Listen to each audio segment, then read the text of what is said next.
And we're back with more Diablo 3 Hardcore. We've got our Witch Doctor here. We're escorting Leah to the next area. And she's talking a lot, so yeah. I hope I don't die, because I'm having fun doing this.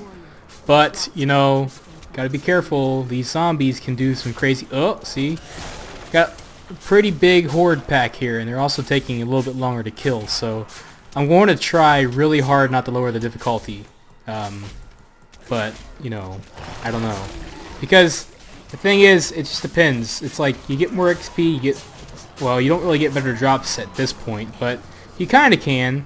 But, you know, if you're taking longer to kill stuff, then there's no point in going up in difficulty. You might as well go down. But I think we'll be alright as long as we're careful. I just hope the Scorpion King, or I call him the Scorpion King, like the movie The Scorpion King.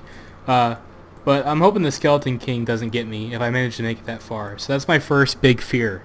I've never actually been killed by the Skeleton King, ever. So I should be fine, but you never know. Also, actually coming up upon a little bit of an elite pack that might do me in. So, oh, yeah.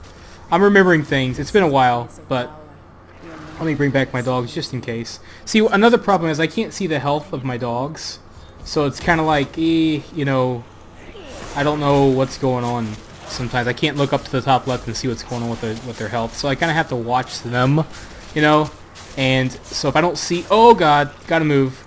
Ooh, okay. See, I'm getting used to things again. See, I've already taken a little bit of health damage down there, like, you know, I didn't even realize it. So again, that's it's like, see, I'm like half health, I guess, almost. Well, more like a quarter health, I guess. Try to get up there and grab that. I don't want to waste my potions, and that might be my undoing by not using potions, but sometimes I die by being too quick to use potions, and that's what I'm trying to avoid. Oh crap. I know it's coming, man. I just have a bad feeling like this is going to be it, but I don't want to jinx myself, so we're going to keep going, see if we have any upgrades. Yeah, it's an upgrade for sure, and I could use anything I can get. So we're going to get a level up. Yes, we are. Sweet. Level 6. Did we get anything? Yep, that's good. I'll take it. It's getting a little bit harder. The first quest is super easy, and then after that it's just kind of like, for me at least, it starts to get a little bit more challenging. Let's look at our skills real quick and see what we got here. Okay, we'll take this. I think this is like 3, yeah, it's like a minigun, like the battle rifle from Halo 3, not a minigun. Oh, hello. I don't want you. You can go away. I like to switch to the spider eventually, but I want to wait until I get some more help. I want to, like I said, I want to do a summon answer. A summon answer is what I call it. It's the summoner, witch doctor, whatever you want to call it. I call it the summoner. And I'll be using spiders. I don't know if that's the best thing or not, but I like the one big spider that'll follow me around. So that's what I'm going to try to hold off for. Until then, I need to try to use something that I can hit things directly with. I think that's the best thing to do. And eventually I'm going to use the pool of acid. The cool thing about witch doctors is there are builds where you don't really have to worry about having a builder spell. You know, builder spells, it's like a spell where you don't actually use your mana. But I actually, my other witch doctor has a build where I don't use one of those. I use abilities that all use my mana. With some of the perks, you can have the passives, excuse me, had a bubble in my throat. Some of the passives you can regain your mana really fast, and with that you don't have to really worry about having a builder spell, as I call them. So I can't wait for that, because that acid ability that I use is pretty sweet. I can't remember the name of it. I don't remember names of spells very well, so that probably makes me a terrible commentator when it comes to this game. I just call them like the acid thingy, the doggies, the giant ghoul thing, and the question is, should we go down this hole? I mean, probably not, but I'm gonna, because I'm that guy. I kind of like to explore everything. I mean, I go through phases. Sometimes I like to explore, sometimes I don't. But I think in this case, I'm going to try to take whatever, like, you know, slow down. I don't want to move too far ahead and get into, like, Act 2 where things are going to kill me. Like, one of the biggest fears that I have is I'm worried about the Act 2 part where those, I call them Naga, because they kind of look like Naga from Warcraft.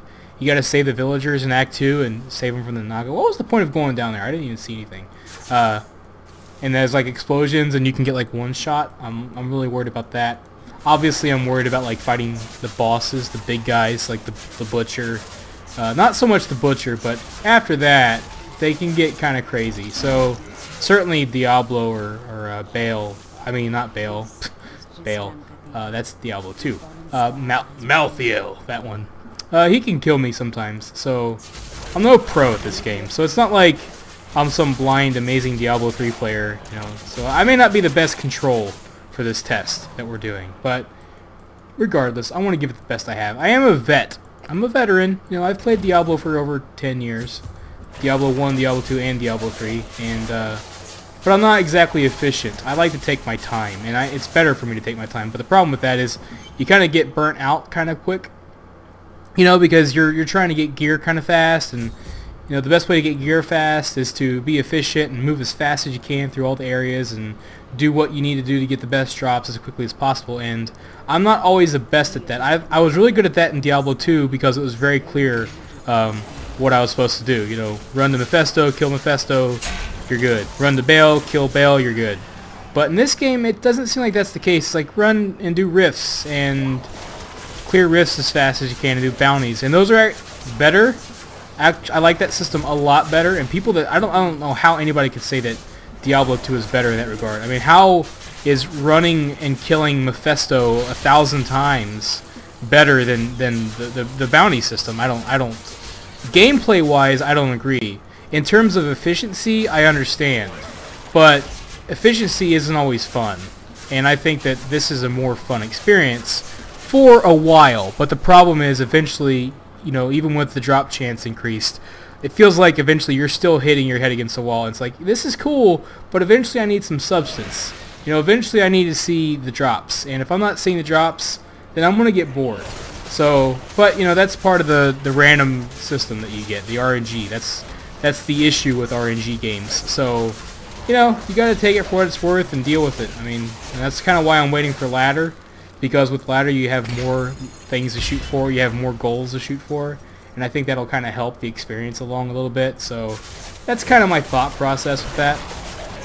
You know, so that's my thoughts on Diablo 3. I love the game though. It's still one of my favorite games ever. I've had a really strong love-hate relationship with the game, but now I'm kind of at a place where I'm like, yeah, I like this. This is a game I'll come back to as long as they keep it going. I don't play it all the time, but I play it. I'll come back to it. You know, I'll always be an active member in Diablo, so like I've always been in Diablo 2. So, you know, it's cool. It's definitely replaced my Diablo 2 love, and so that's all I asked for, and I think they've more or less delivered. You know, it's not a perfect game. I think sometimes we expect more for whatever reason. You know, it's like people act like Diablo 2 was a perfect game, and Diablo 2 was nowhere near a perfect game. That's insane. It had a lot of issues, and everybody knows that. I mean, we complain about things all the time in Diablo 2.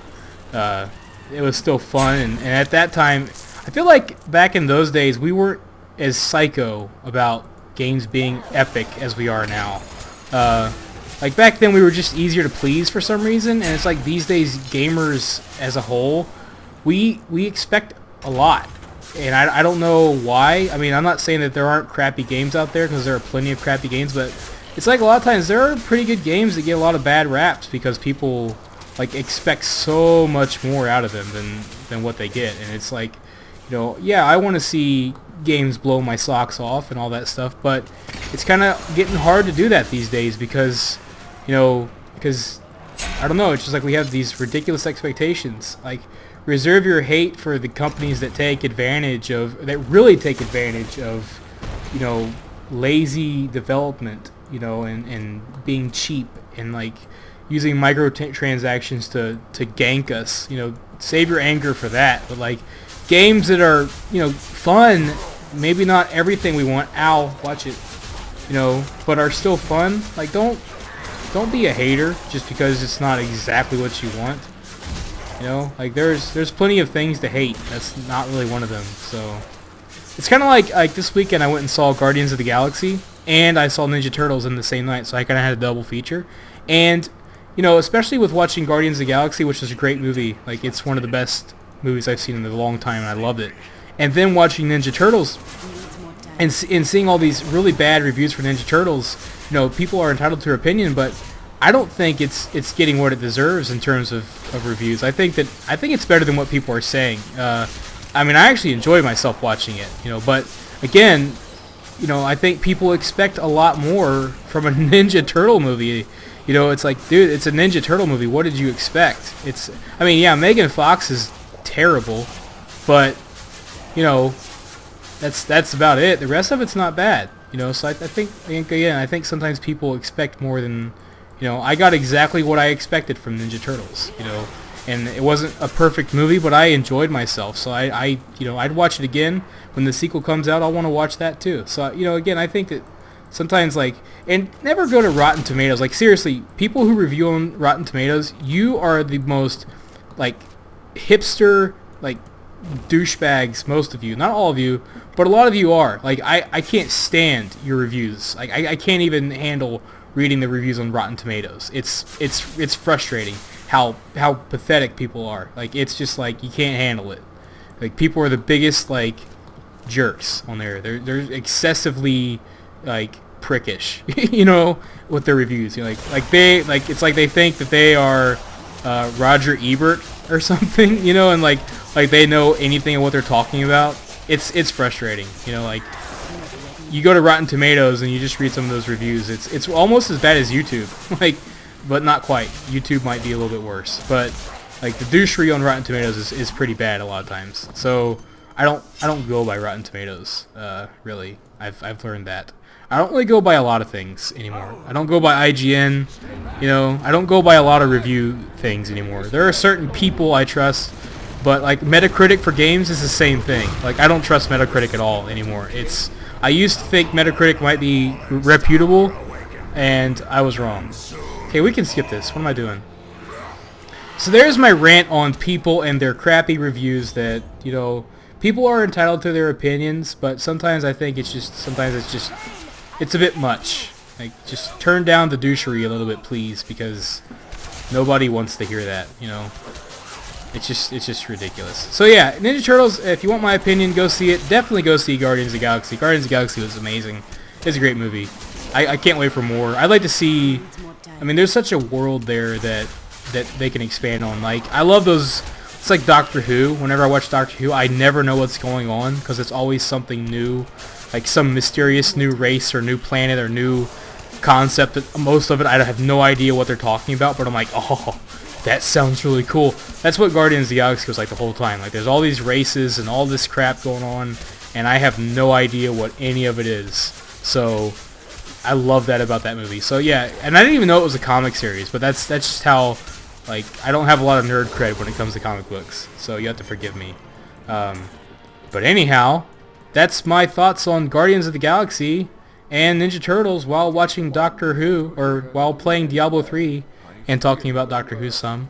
So yeah, there's that. And guess what? I survived a little bit further, saving Deckard Cain, going back to Tristram, and that is another brief episode of Diablo 3 Reaper of Souls hardcore playthrough. So I hope you enjoyed this episode. Thanks for watching. Have a wonderful day. This is Kephas. Until next time.